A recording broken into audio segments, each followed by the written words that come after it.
The outcast's sanctuary. The ashen forest stretched like a gray wound across the northern wilderness, its twisted trees reaching toward the sky with skeletal fingers. Within this desolation, Lyra had carved out her solitary existence for 7 long years. She moved silently through the forest, her amber eyes scanning the underbrush for signs of edible roots. Her long copper hair, braided tightly against her back, caught the sparse sunlight filtering through the branches. The black markings that spiraled across her skin from her shoulder blades to her wrists pulsed faintly, warning of approaching danger. Lyra paused, her muscles tensing as she caught a scent on the wind. Fear, blood, and something else. Something unnatural. "Shadow creatures," she whispered, the words burning in her throat. The beasts had been growing bolder lately, venturing farther from the mountains that bordered the eastern edge of her territory. A branch snapped nearby. Lyra spun, her hand reaching for the curved blade at her hip.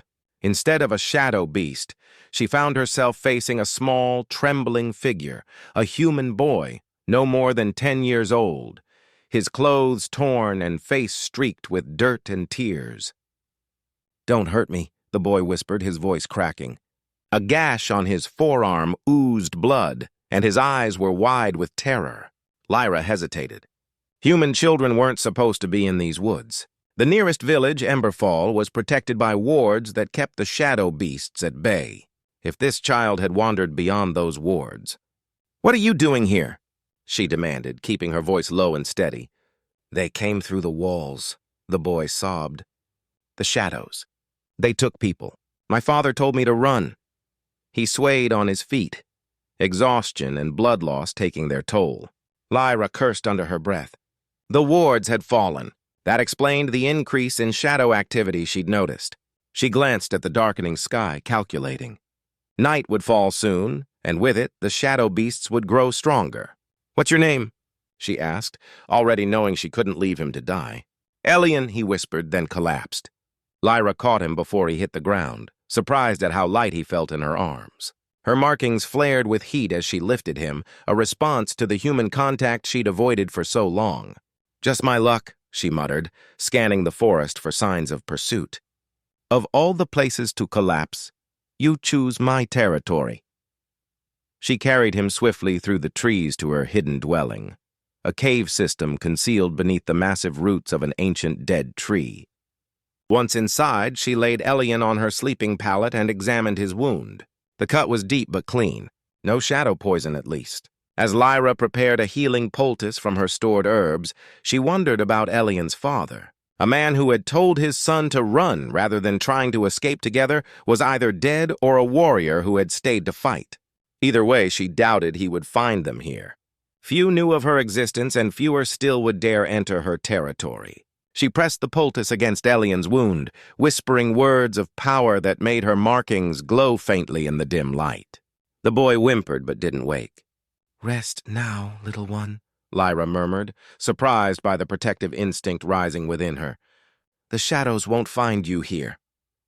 Outside, the wind shifted, carrying distant howls that made her skin crawl. The shadow beasts were hunting, their numbers greater than she'd ever sensed before. If Emberfall had truly fallen, nowhere would be safe for long. Lyra settled beside the sleeping boy, her blade across her lap. For the first time in 7 years, she was not alone. And for the first time in longer still, she felt the fire within her stir, responding to a threat she couldn't yet name. "Let them come," she whispered to the darkness. The markings on her skin pulsed with ancient power, a heritage she had tried to forget. "I've been hiding too long anyway."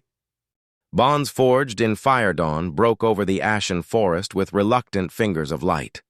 3 days had passed since Lyra had found Elian, and the boy's fever had finally broken during the night. She watched him stir on her sleeping pallet, his small face peaceful for the first time since she'd brought him to her sanctuary. "You're staring again?" Elian mumbled, opening one eye. Despite his ordeal, a hint of mischief had emerged in his personality as he recovered. Lyra turned away, busying herself with the morning fire. "I'm making sure you're not dying." "Different thing entirely." "Did you sleep at all?" he asked, sitting up and examining his bandaged arm with curiosity rather than fear. I don't need much sleep." It wasn't entirely a lie. Her kind required less rest than humans, especially when danger lurked nearby. The shadow beasts had been circling her territory, drawn by Elian's human scent, but hesitant to cross the boundaries she'd marked with her power. "My father says the same thing," Elian said, his voice growing soft with memory. "He would stand guard all night during hunting trips. The other warriors called him restless, but he told me it was because of the old blood." Lyra's hands stilled. "Old blood?" "From the time when humans and dragons walked together," Elian explained, repeating what was clearly a familiar tale. "Father says our family carries the legacy of those days, that it makes him stronger, faster. That's why he's commander of Emberfall's defenders." "Commander Thorn is your father?" Lyra asked, her voice carefully neutral even as her markings tingled beneath her clothing.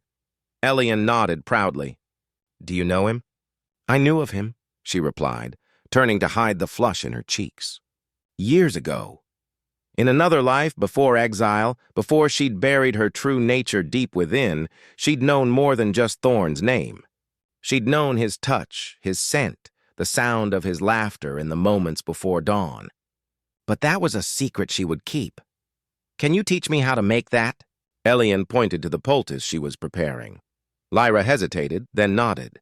Human child or not, he needed to learn to survive if shadow beasts were now hunting beyond their mountains. "Come, I'll show you which plants heal and which will kill you." Miles away, in the smoking ruins of Emberfall, Commander Thorn stood amid the aftermath of battle. His massive frame silhouetted against the smoldering buildings. His dark hair, streaked with premature silver, was matted with blood. Some his own, most belonging to the shadow beasts he'd slain. "We found no trace of the boy."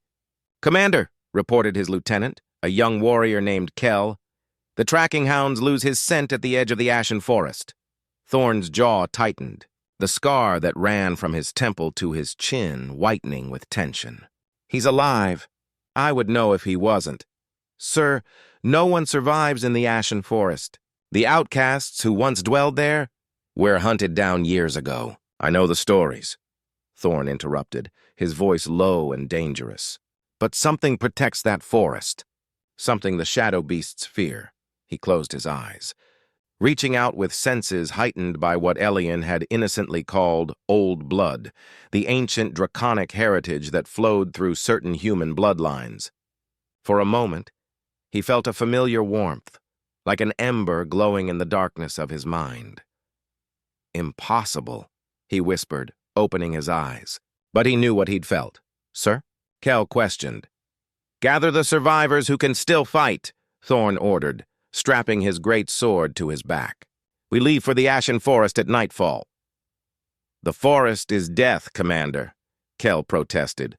Thorn's eyes flashed with inner fire as he gazed toward the distant gray trees. "Not to me. Not anymore." For 7 years he had respected the boundaries, had honored the exile, had buried the memories of copper hair and amber eyes alongside his heart. But if his son had somehow found his way to her, then fate had decided their paths would cross again. "I'm coming, Elian," he promised, and in the silence of his mind, another name echoed, Lyra. Secrets in the flames. The following days fell into an unexpected rhythm as Lyra taught Elian the ways of survival. The boy proved a quick study, absorbing her lessons on edible plants, tracking and basic defense with an eagerness that reminded her painfully of his father. "Like this?" Elian asked, holding a makeshift dagger in the stance she'd shown him. "Lower your elbow," Lyra corrected, adjusting his form. "Remember, you're small. Your advantage is speed, not strength." Elian nodded solemnly. "Father always said I was quick as a forest sprite." A twig snapped in the distance, and Lyra's markings flared hot beneath her clothing. She stiffened, scanning the tree line. "Inside," she commanded, pushing Elian toward the cave entrance. "Now! But we just started." "Shadow beasts!" she hissed, unsheathing her curved blade. "They've crossed my boundaries."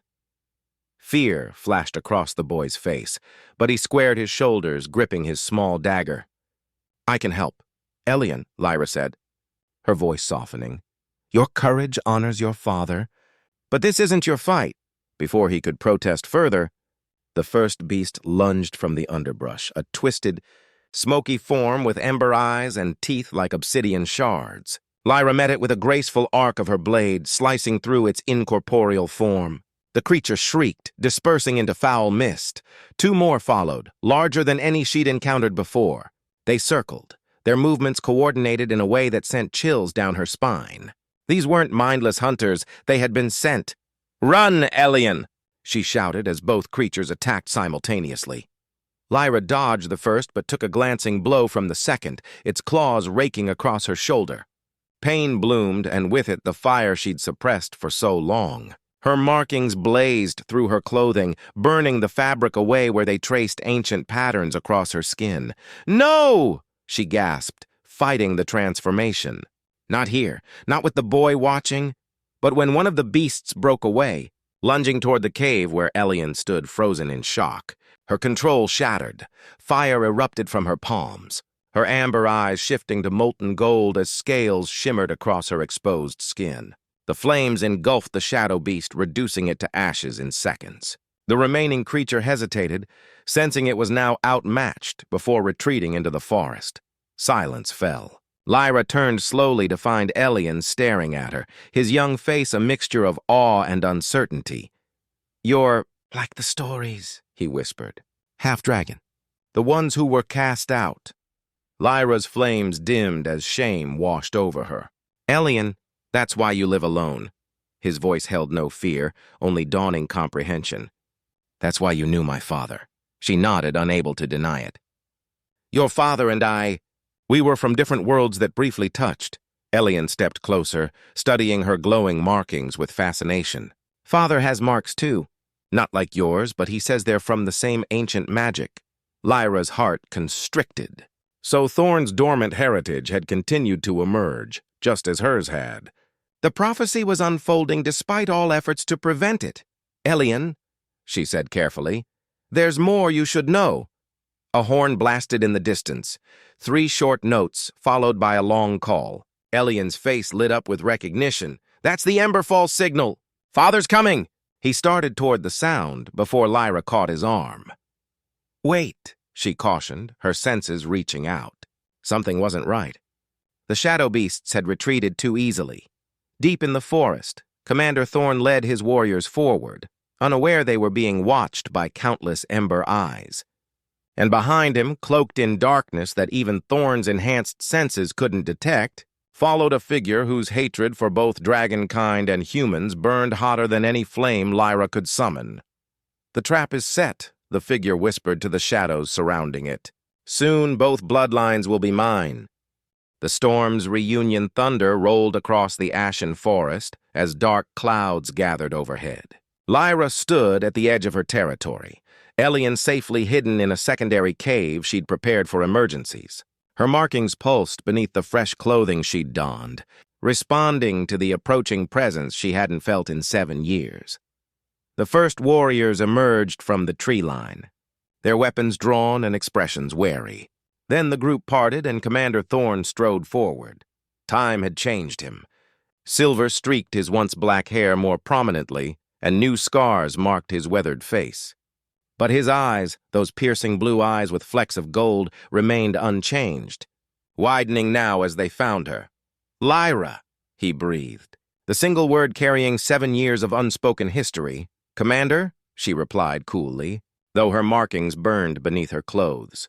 "I believe you're looking for something that strayed into my territory." Thorn dismissed his warriors with a gesture, ordering them to establish a perimeter. When they were alone, his controlled expression cracked. "Where is my son?" he demanded, closing the distance between them until they stood mere feet apart. "Safe," Lyra answered. "Unlike the village you failed to protect." Anger flashed across his face. "Don't speak of failure to me, Lyra. Not after you abandoned your people when they needed you most." "Abandoned?" She laughed bitterly. "I was exiled by the council, the same council you swore to serve after promising me we would leave together." Lightning cracked overhead, illuminating the pain in Thorn's eyes. "They threatened to hunt down every half-dragon in the region if I helped you escape. I chose the lives of many over our happiness. And yet here you are, crossing into my exile to find your son, Lyra challenged. Does your precious council know you carry dragon blood yourself, Thorn? That your son bears the same heritage? Thunder rumbled as tension crackled between them, as potent as the storm above. Lyra, his voice softened. Every day of these 7 years I've regretted my choice. He reached for her, his fingers hesitating just short of her face. The air between them seemed to shimmer with unresolved feelings. Father! Elian's voice broke the moment as he emerged from hiding, running toward them. Thorn dropped to one knee, gathering his son into a fierce embrace. I thought I'd lost you, he murmured into the boy's hair. Lyra protected me, Elian said. She has fire just like in your stories. And the shadow beast came, but she fought them. Thorn's gaze lifted to Lyra over his son's shoulder. You revealed yourself to him? I had no choice, she replied. The shadow beasts that attacked your village tracked him here. They're hunting both bloodlines, Thorn. His expression darkened. Both? That's impossible unless someone has discovered the prophecy, she finished. Someone who knows that when dragonfire and ancient human blood unite, the power that results could either heal the rift between our kinds or destroy us all. A sudden shriek pierced the air, followed by shouts from Thorn's warriors. Around them, the forest seemed to wither as darkness seeped from the ground like ink through parchment. Commander! Kell shouted, stumbling toward them with his sword drawn. We're surrounded! Dozens of shadow beasts emerged from the darkness, larger and more solid than any Lyra had seen before. Behind them walked a hooded figure, its hands tracing arcane symbols in the air. Impressive reunion, the figure called, its voice resonating unnaturally. The exiled dragon woman, the commander with hidden heritage, and the child who bridges both worlds. All the pieces of the prophecy delivered to me as promised. Thorn drew his great sword, pushing Elian behind him as Lyra's hands ignited with flame. Stay close, Thorn said, his back pressing against Lyra's as the shadow beasts encircled them. Like old times? Despite everything, Lyra felt a smile tug at her lips. I remember you being better at following my lead. As the first wave of shadow beasts lunged forward, their powers, his blade glowing with ancestral light, her hands wreathed in dragon fire, synchronized instinctively, as though the 7 years of separation had never existed. Skies reborn, the clearing erupted into chaos as Lyra and Thorn moved in perfect unison. His blade carved through shadow beasts with precision, leaving trails of light that weakened their forms. Her flames engulfed others, purifying the corrupted darkness. They fought back to back, their movements a deadly dance remembered by muscle and heart. The boy, hissed the hooded figure, gesturing toward Elian. Bring me the child. Shadow beasts surged toward Elian, who stood trembling with his small dagger raised. Lyra pivoted, sending a stream of fire to intercept them. But more creatures materialized from the unnatural darkness. There's too many, she called to Thorn, her markings blazing through her clothing as she drew deeper on her draconic nature. Thorn's own markings, subtle blue lines tracing his forearms, began to glow in response. We need to reach the sorcerer! The hooded figure laughed, the sound distorted and hollow. Fools! I've studied the prophecy for decades. When dragonfire and ancient human blood unite, their combined essence will tear open the veil between worlds. It raised gnarled hands toward the storm-dark sky. I will harness that power to rule both realms. Lightning struck near the clearing, illuminating the battlefield. In that flash, Lyra saw Elian break away, darting between shadow beasts toward the sorcerer. Elian, no! Thorn shouted, cutting down beasts as he tried to reach his son. The sorcerer noticed too late as Elian, with all the quickness Lyra had taught him, slashed at the hem of the figure's robe with his dagger. The blade, coated in sap from the ancient tree above Lyra's cave, caught fire instantly. Flames raced up the sorcerer's robes as Elian scrambled back. The weakness of shadow is light, he cried, repeating Lyra's lesson. The distraction gave Thorn the opening he needed. With a mighty leap, he reached the sorcerer, his ancestral blade driving deep into the figure's chest. The hood fell back, revealing a face twisted by dark magic, a former council elder who had once voted for Lyra's